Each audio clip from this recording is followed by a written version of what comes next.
We're going to look at a few of the most important numbers in the Bible and give you a sense of what they may have meant and the depth that they may add to your reading of the Bible. Now, one of the issues with numbers, though, when it comes to the Bible and theology and so forth, is that often people begin to use them in ways that might not be as intended. Anytime you have upheaval in the world, you get apocalyptic thought, or people thinking about the end of the world and doing calculations and using numbers from the Bible to try to calculate the end of time, the end of days, or other kinds of things like that.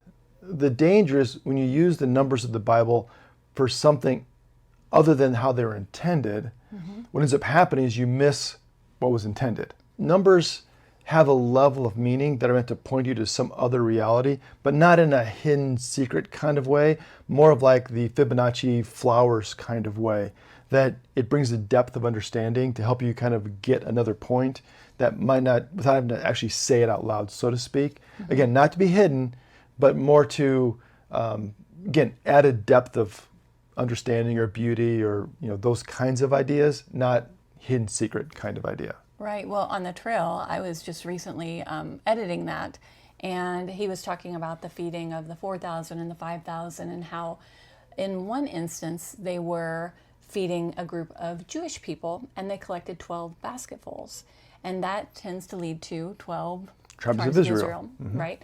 And the second one talked about it was feeding the Gentiles, and they collected 7 baskets after that, which is a number of completion. Right. So I think it's pretty interesting how that adds another depth to it, right? That just feeding people and collecting baskets doesn't necessarily mean as much as if it says something else.